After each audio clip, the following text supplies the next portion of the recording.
I want to start this video in Central Park in Manhattan. This is a obelisk, which was an original obelisk about 3,500 years old of Ramses. It's also known as Cleopatra's Needle. I think earlier in another video I said that this was named after Cleopatra, but that's not true. She somehow got the name of it 1,000 years after it was made, and this was originally made for Ramses.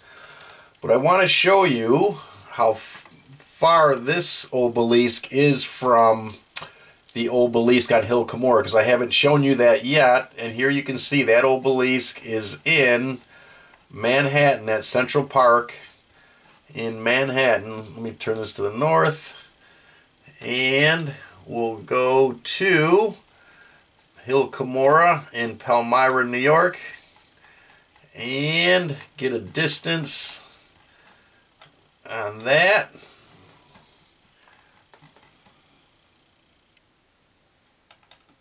And you can see from that obelisk it's 22.77 miles. I'm sorry, 227. And I apologize for this chair. 227.7 miles. 2277. You know, there's that 22 again. But I wanted to show you this now because I actually just found out about this obelisk, how close it was. I should have measured that a while ago, but also the 77 is kind of interesting here. Keep that in mind.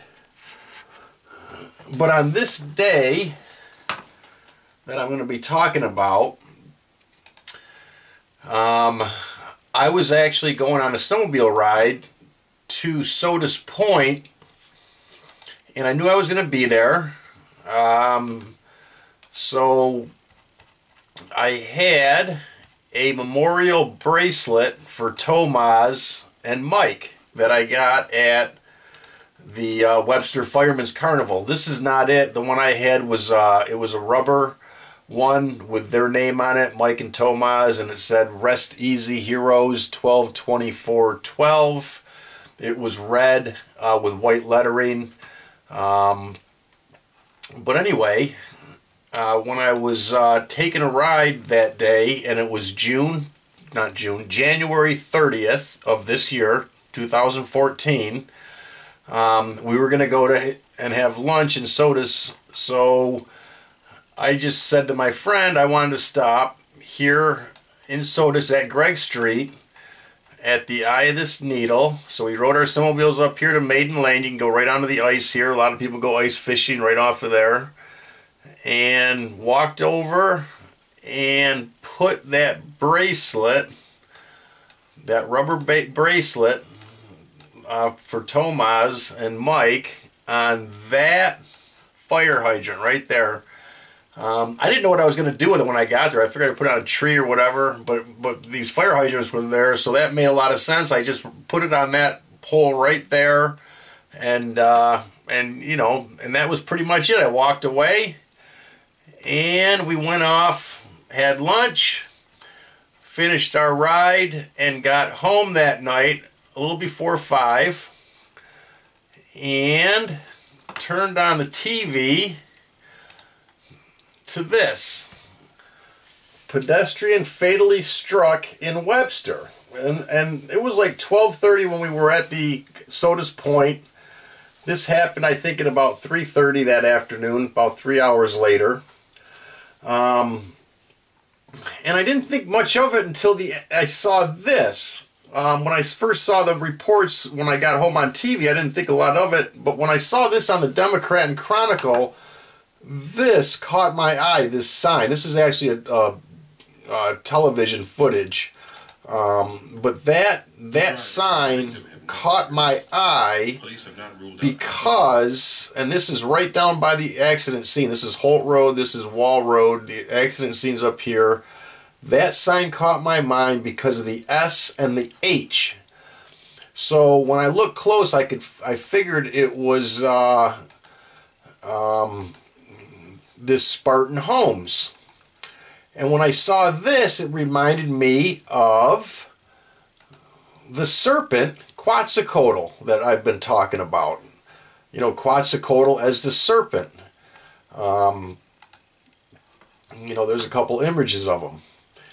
And then I saw this H is what I really first saw, and this H is a depiction of Pisces, which is what else we've been talking about, you know, with what's going on in Webster.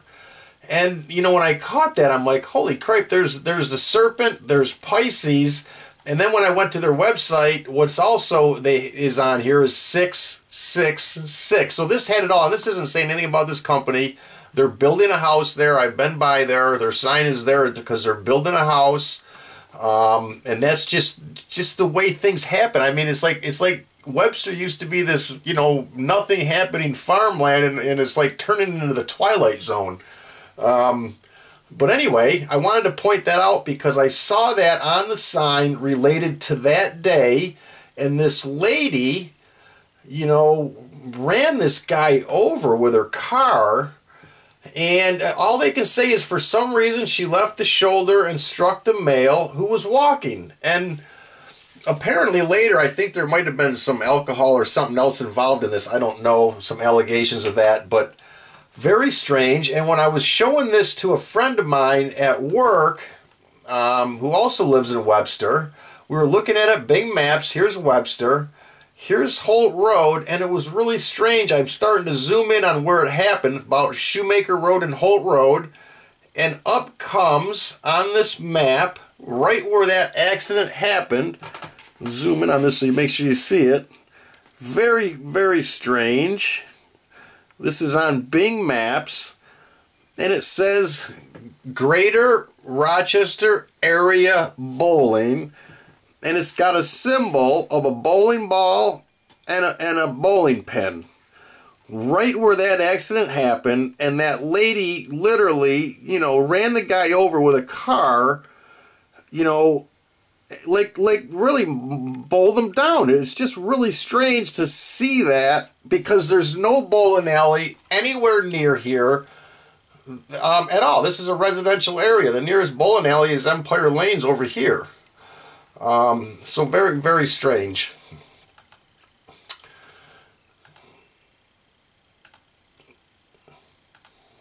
And it had it all there. And I just wanted to show you too, this is actually, you know, speaking of Webster and people doing things and having no explanation for it, this is the hearing, minutes of a hearing for Spangler, William Spangler, on October 3rd, 1989. And I'm going to take you down to page 7, where he describes,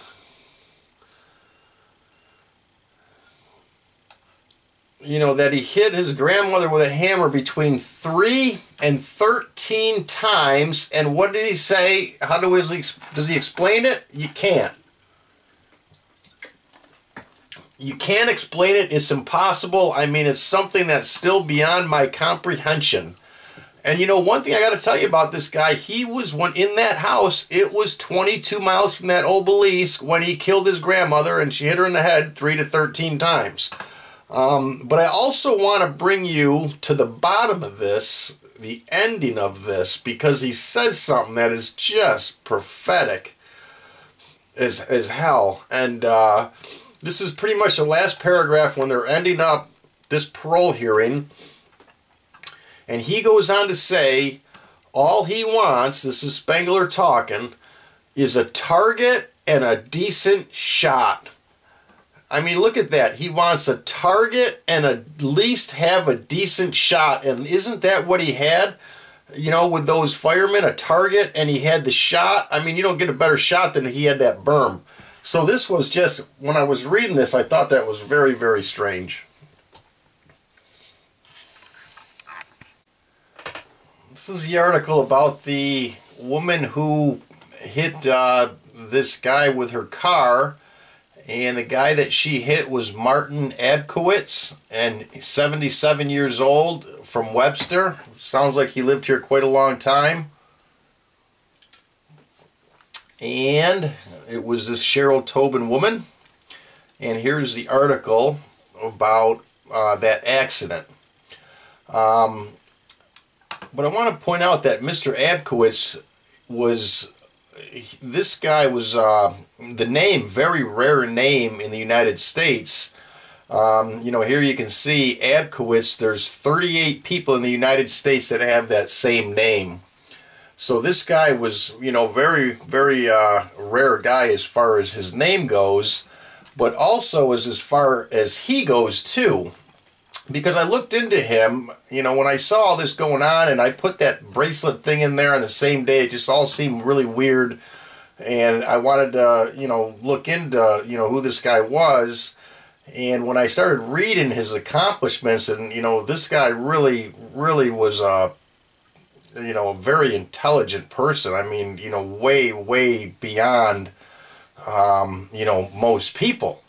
And when you look at, you know, just this, and what I did is I looked at, you know, some of the things that were listed here, and I just did searches, and I added Obelisk to the end of them just to see, because I'm like, wow, this is the type of stuff that I would expect somebody would know if they knew how an Obelisk would work. And I'm not saying this guy does or doesn't by any means. It was just the way this whole thing happened, and when I saw this, that's what I started thinking of.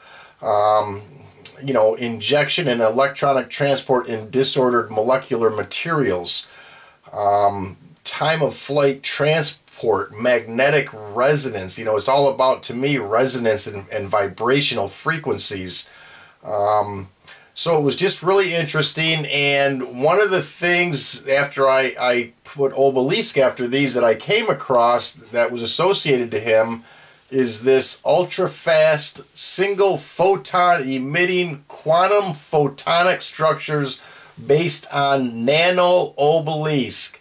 And what this is basically taking the obelisk in a small scale and doing work with it. And believe me, I've done a lot of college math. I think I've mentioned in these videos, but this stuff is way beyond me. I don't really know much about it. Other than when I came down and saw this picture, I thought this was interesting, because here's kind of a blow-up of these nano obelisks that they're working with. And you can see they're just like an obelisk. You know, they're the tall, slender, got the pyramidal top shape to them. And, you know, here it is. Energy, photons, some type of energy in and out of these things. So, you know, here it is. I mean, these obelisks are real. Obviously, this is on a small scale, but if it's on a small scale, it works on a big scale. So it would just really be interesting to see, you know, the physics behind this. And, you know, here it is. Like, you know, I think, you know, basically following, you know, this guy's history will probably bring it, you know, to that. So anyway, I just thought that was really interesting stuff. And, you know, here's some of the physics, you know, behind it. So let's see this one. Anyway, there it is. I imagine, you know, imagine this being like, you know, the courthouse and the War Memorial and the actual obelisk and the mathematics and, you know, these chart setups to, you know, however, you know, and like I said, I'm not saying this guy has it set up, but whoever does know about those obelisks, you know, the science behind it. Okay, a few things to point out about this accident that's interesting. We'll go to Holt Road here, which is, I think I got it. Here's Holt Road in Shoemaker. This is about where the accident happened. It was like right in this area, and this line here is the 28-mile line from Spangler's house to Sodus Point. So you go back to Holt Road, and there's that line. And if you measure that from there to where that accident was, you get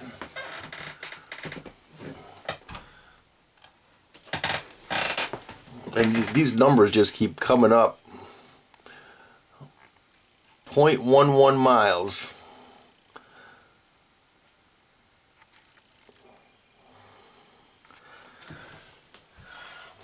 Very weird. But anyway, if you go from that point, about where that was, and you take it over to Sodus Point, to the eye of that needle,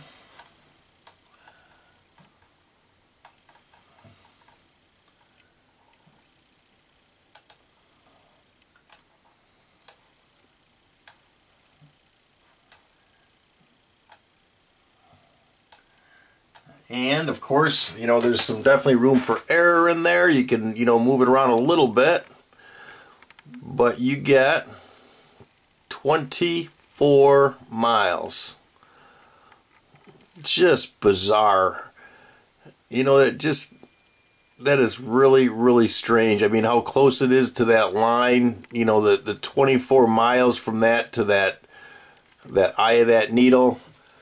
But anyway, that's an event that happened here in Webster, and I thought I would share it with you because it flows along with the rest of this. And the next video I'm going to make is actually going to be about the Malaysian airliner that's missing, and how some of the symbology and the symbols from that are resonate with what happened here in Webster too. So very interesting stuff with that Malaysian airliner.